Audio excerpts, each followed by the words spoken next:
The great news for go-to-market engineers is it's legitimately a career that kind of indexes off of increasing model capabilities. And what I mean by that is, as models can do more things, go-to-market engineers can do more things, and they gain more leverage in their organization. The long-term future of sales is not so much about what salespeople and go-to-market engineers are doing as it is about the buying behavior that occurs. Hey everyone, we're back again with one more podcast, and this time it's quite exciting because we have Everett Berry, who's the head of GTM Engineering at Clay, with us. Everett, thank you so much for joining with us on this podcast today. My very first question is: today everyone knows about Clay, but I would also want our viewers to know a bit about you. So, if you would just quickly start by sharing about your journey into this space. Yeah. Yeah, so I'm the head of GTM Engineering at Clay. I started Clay about 2.5 years ago. I actually was a Clay customer beforehand. I was using Clay for about 2 years as the head of marketing at a different company in New York. And I fallen in love with the tool. I was using it to basically point it at GitHub repositories and enrich the list of engineers that had started the repository.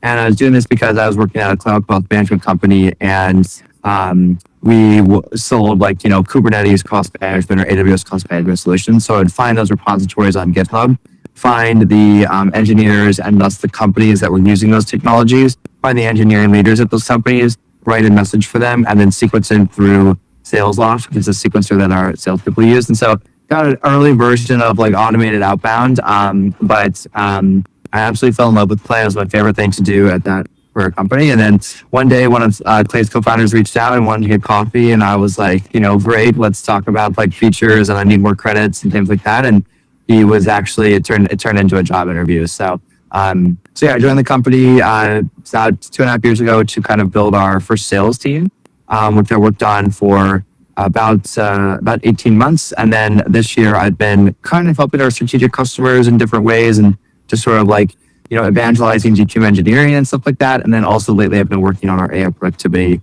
initiatives. So before Clay, I was a software engineer for a few years. Then I had other growth roles. So I've kind of spent half my career in engineering, half in go-to-market. And Clay has been sort of like a combination of all of that. So it's been sort of connect the dots looking backwards type arcs.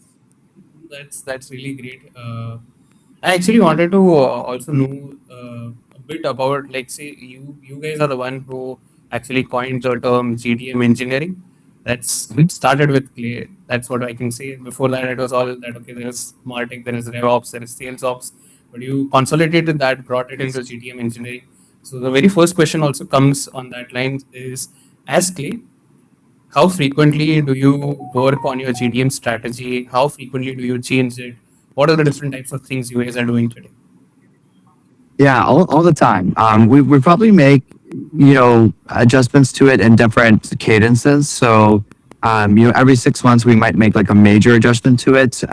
Where every, quarter we might make some smaller adjustments. And then every month and every week we look at the data and make changes. And actually, the systems that Clay is building today are able to make some of these changes autonomously. They can look at, response rates and personas and things like that. And they can look at signals and actually suggest, changes to the prompts and the skills and things that we're using to run our different systems. So actually, the whole point of Clay is that you can make changes and experiment very quickly. And this is a capability that was not always thought of as being like really important in go-to-market, I would say. And the genesis of Clay was the idea that number one, people wanted to build as whatever creative idea they had and run those campaigns. And you can see lots of examples of those ideas and kind of Clay's posts and throughout the web. But then number two, that instead of building something for sales reps, you wanted to actually build a tool for power users within go-to-market, like operations teams, demand gen teams that were going to like really heavily use a lot of data and run things through. And I feel like at Clay, we live up to that. We do, our go-to-market engineering team, our internal team does bi-weekly sprints where they publish like sets of changes that they're going to make. Then they let those changes kind of like percolate throughout the team, whether we're trying to, automate a process or improve conversion somewhere or fix a data problem or, build some sort of like co-pilot experience, whatever it is. We're doing that on like a 2-week basis, and we really treat our go-to-market like a product. We treat the mission of growing Clay like a product and engineering problem, and we sort of treat our internal systems like almost like a piece of code. Now, obviously, we don't actually write the code. We do a little bit of vibe coding maybe for some UIs, but we mostly use Clay's infrastructure as our sort of like technical backend for all of this. And then we iterate on our campaigns, on our data, and so forth. The last like thing I would share though is, in addition to us wanting to change things quickly, the market itself is also always changing. And so, for example, Clay was like, like all firing on all cylinders, and then like Claude Code came out, and we had to sort of think about, okay, what does it mean for a world where people are not, using the UI as much, or they're not relying on the UI? What does it mean for a world where they can talk to their tools and build things and create these learning loops? And so, we had to sort of like, publish an API and publish an MCP, and then now the question is like, how do you grow that? Are there growth loops within Claude where Claude can discover what tools to use? Are there like skills libraries that we should be publishing? Should Clay be sort of like one of the main tools, and all the different popular go-to-market skills, and like how do you build those growth loops? Are they different from our previous growth loops? So we are always trying to change things, and the market is always trying to change things, and Clay is the tool we use to kind of keep track of that, and GTM Engineering is the practice that we use, kind of the operating model that we use to implement that. Interesting. Actually, saw one of your interviews with another podcast where you had mentioned that for the very first 6 months when you joined Clay, there was no sales at all. And in the last, last this is what you were able to crack or something like that. How was that 6 months for you experimenting with different things, and what actually clicked? Yeah, so for Varun, who's Clay's co-founder, he hired me as our sales leader, and then I didn't sell anything. So our team sold a few contracts, but I personally didn't sell anything until the last 2 days of Q3, which was the end of the second quarter that I was at Clay. And I sold about $250,000 worth of contracts across 2 different customers that closed on like Friday and Saturday, basically. Wow. Speaking of India, one of them was Freshworks. Freshworks was one of our first very large, enterprise customers, and I worked with a team out of Chennai a lot that fall. I was kind of like awake at 2 a.m. debugging workflows and things like that. And shout out to Yash if you're hearing this. We did a lot of great work with Freshworks, and they're still, I think, a big and happy customer with us today. But basically what was driving me in that was Clay was a self-serve motion. You would put a credit card in, you would click through terms. Small companies used us, growth teams used us. We really didn't have anything in the way of like enterprise features. We didn't have good like credit budgeting controls. We really didn't have a concept of permissions. We couldn't connect to certain like data warehouse systems, certain like enterprise marketing systems. We didn't have an API. We had very little monitoring and observability. So a lot of the work, and then by the way, when I joined, we didn't actually even have like SOC 2.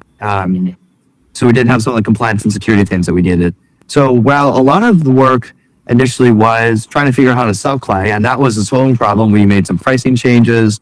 We changed kind of our positioning a little bit. We had to learn a lot from getting told no from large companies. There was also internal work on like our compliance and security, our product, how we kind of resource sales and how we ran sales. We had to figure out what our hiring profile was, who was going to be a good kind of like early seller for us. We had to kind of build the concept of GTM engineering as this like higher level concept that people were interested in, that we could talk to them about. And that really, I think, starting in 2025 really took off. So there was a lot of foundational pieces, and I do have to give Varun and Clay's leadership team like a lot of credit for having some patience here and kind of working on the inputs while we figured everything out. Because then once, and at the end of Q3, we did some deals, and then Q4 we did a bunch of deals. In Q1 of 2025, we were like 300% over our target, and so things like a lot of things kind of started clicking. And so I've actually observed companies where they really don't give their sales leaders like too much of a rope to hang themselves, I would say. But I think we were inputs focused. We knew we had something here. We knew that a big part of it was just kind of like execution, which can take some time. And so we sorted through all that and eventually figured things out. And Varun didn't fire me after I didn't sell anything for a while, and I'm grateful for that. That's quite exciting. I think that matters a lot. Today, what we have also seen as a GTM implementation partner is our customers want quick results. They immediately like, okay, you implement, I want my pipeline to grow from the very next day. Right. And it takes us a lot of effort to explain that, okay, no, this systems require continuous trial and error. It requires us to optimize it. And then that's when you can expect results, because it's not just about, say, one motion consistently working at all times. It's going to be that, okay, you've got to change your motion again and again. You're going to try different things and then do it. So I completely get your point. And this is something that we are trying to educate people also about. But hence I ask you the question as well. Yeah, no, I mean it's a real thing in the sense that implementing AI is a lot different than like implementing software, I think. And with software, you kind of buy the vendor's way of doing things. You kind of buy their view on the world, and it's like, hey, we bought a sequencer, and so we're going to kind of like sequence contacts and prospect people the way that the sequencer's interface is designed and the way that it's meant to be used. And so the implementation challenge becomes more about like executing against how the vendor best recommends that you implement their software. The AI is the inverse. In AI, you mold instead of molding your business to the software, you mold the software to the business. You mold the AI to the business. And mainly what happens is the first time you do this, it doesn't work. The first AI implementation, there's this kind of famous, like you could poke some holes in this, but there's a say, 95% of AI pilots are failing or whatever. And for me, I was like, number one, that obviously sounds bad, but number two, and that's just the nature of the beast. Rare to get a system that works perfectly the first time. And so there is this element of like iteration, but what people should realize is in the process of iterating, you're teaching the AI in some form to kind of operate the way that you want it to, whether that's adjusting the prompts or you're actually teaching it or something like that. And in doing that, you actually end up with this like custom thing that's tailored to your business. And actually doing that and having that is what we think creates, alpha in the market. You want to be able to do things that your competitors can't copy, that are kind of true to your own view of the world and how you think you should go to market and all of that. And so getting to that nirvana state is super important for a business. And I do really encourage people to think kind of like medium term when they start using these AI tools. And Clay has a lot of proof points on this. We basically have like extremely high retention rates, extremely high expansion rates. We know that the thing works if people kind of like get going and get with it. But there is an element of sort of ensuring that teams are going to have the almost like strategic patience to go through a couple iterations at the beginning to make sure it works. Makes sense. Coming to my next question. Okay. Today we see that every single day there is a new tool that is coming into the market related to GTM, related to sales automation, newer CRM coming into the market as well, especially with vibe coding coming into picture. My question is that I haven't saw one of your recent posts that was on the tools that you are using, asking for more recommendations. So how much does tooling play a role in whatever you are designing?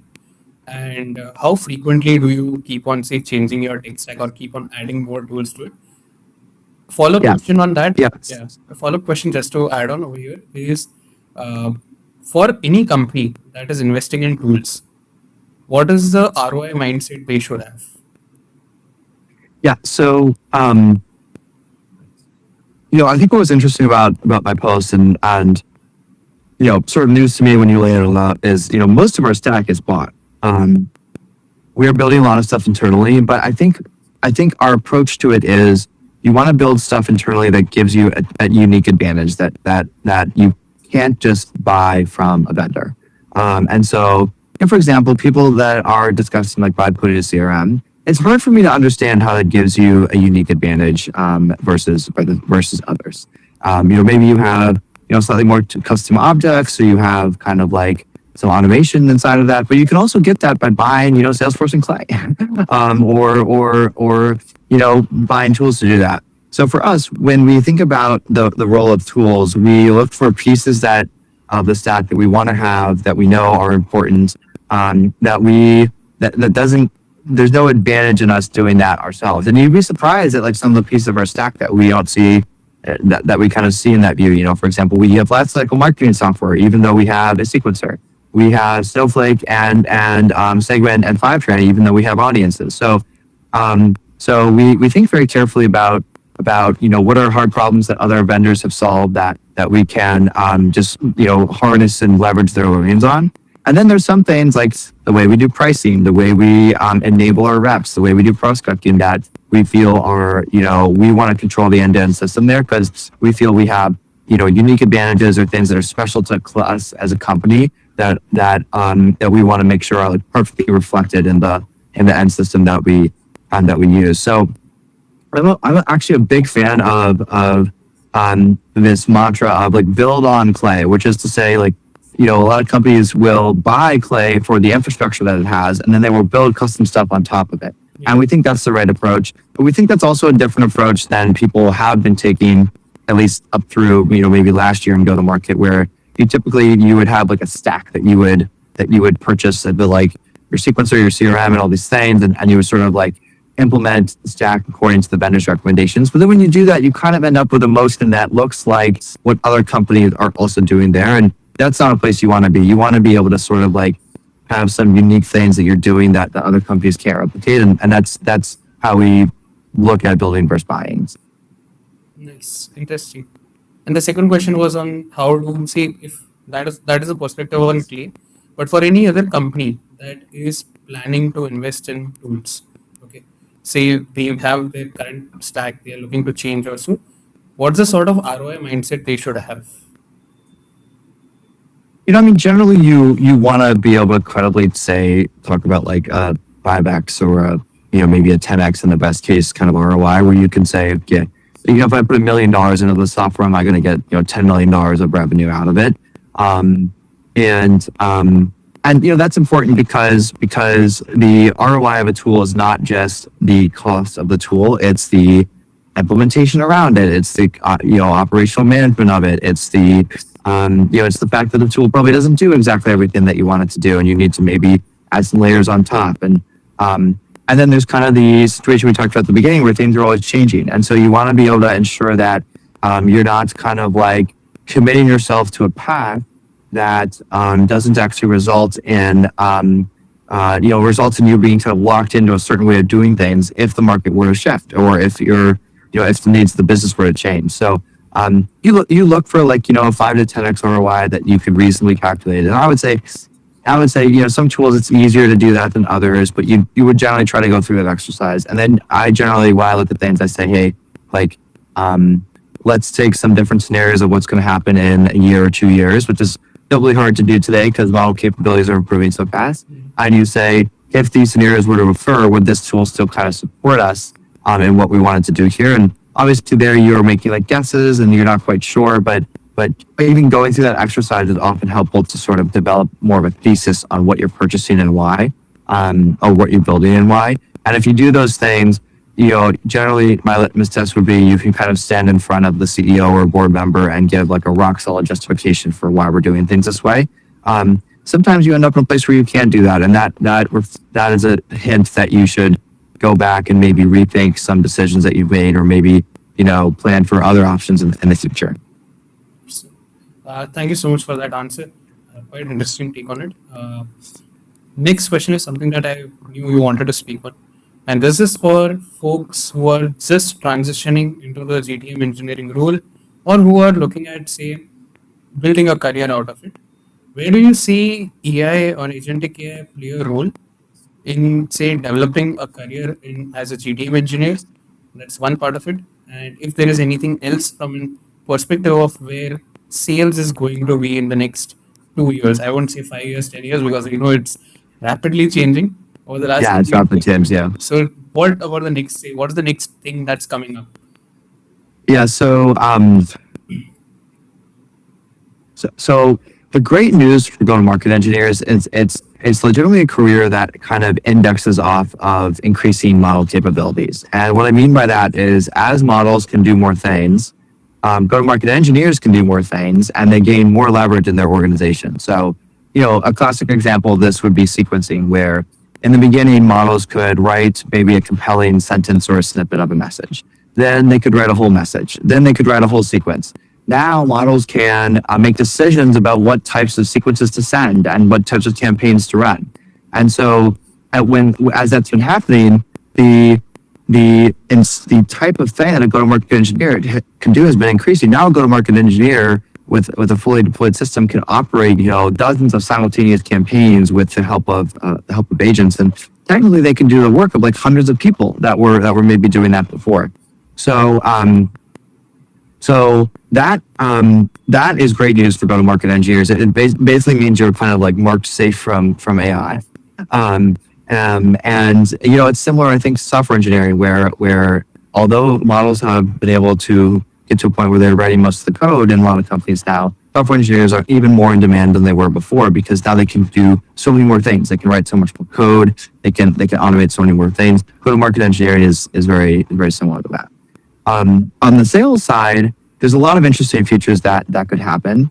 I think down market for like your SMB commercial teams, we will see agents play a huge role in this. I actually think agents will generally be used more for things like product demos and product questions. First versus things that like a traditional AE would do. I think it's a mistake to kind of look at what an AE does and say, hey, let's automate like every piece of this. Especially in the enterprise level, you're not going to kind of replace the trust building and relationship building part of being an AE anytime soon. But I think what could tip the scales on that part of it is as customers potentially start to use agents as part of their buying process. So if they start to use agents to help them make procurement decisions or navigate procurement or evaluate tools, that would necessitate a change on the selling side, where now agents could actually engage in higher level sales conversations too. And so I think it's actually not so much about the long-term future of sales, but not so much about what salespeople and go-to-market engineers are doing as it is about the buying behavior that occurs. And I still think like, will a company purchase a $50 million worth of something based on agents doing everything? I think my guess would be no. But what could happen is, in a world of more consumption pricing, more API and MCP access to everything, projects will start out at companies where agents will make some of the initial decisions about like what tools to use as part of a demo. And then if that project takes off and gets bigger and more important at the company, it's likely that the project will stick with some of the initial vendor decisions that the agent made. And so if you're using something like a cloud service or Clay or something that has consumption pricing, and agents were using Clay at the beginning of whatever system they were doing, that system gets large. Suddenly the Clay consumption gets large too. And suddenly, in fact, you do have a place where an agent made the initial buying decision. Agents are managing the software as its consumption has grown. And suddenly you do have a place where a large contract has kind of been entirely created by agents. But that is a sort of bottoms up consumption view on that. I'm not sold on the idea that people will make big enterprise commitments where agents play a majority role in that yet. But as we see buying agents potentially become a thing, then that perspective could shift a little. Interesting. I never thought that agents could be part of the sales cycle post pre-sales. Always thought that AI will be limited to just the parts of automating outreach or so. But obviously, in the end, it's the human who will go to closure. But I think, look, I think yeah, I think I probably was in the same viewpoint as you on this. But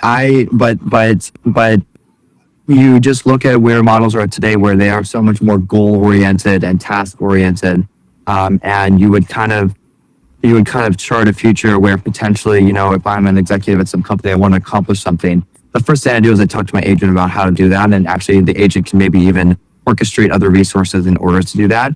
And in that scenario, you do start to have something that looks a lot different from today's buying process. yeah, makes sense. Yeah. Cool. Thank you so much for sharing these insights. I think I would also want to close now. So, any closing remarks, any closing notes? So, I'll just give a quick idea. We run a GTM engineering community where we have around, I think, 60 plus people right now. Apart Amazing. from that, there are already a lot of communities in the GTM space. For those people who are focused on building their careers in the GTM space, any advice, any inputs that you would want to give them? I always think it is helpful to be pretty product oriented. At least that's my personal selling style. And so I think whatever you're working on, whether you're a GTM engineer or a seller or some other role within go to market, the more that you can be very fluent with what the product does at a technical level that you're selling, the more you can be like very helpful to buyers and very helpful to your company. And you can give great feedback to the engineering team. You can navigate things more efficiently because you don't need to necessarily ask for tons of information. You don't have to prep as much. So the high level of product knowledge, I think, is a great thing to focus on as a seller, even if your main job isn't necessarily like being a PM. Awesome. Cool. Thank you so much, Everett. I think that'll be a wrap. So, yeah. Thank you so much for the viewers who are watching. You're welcome.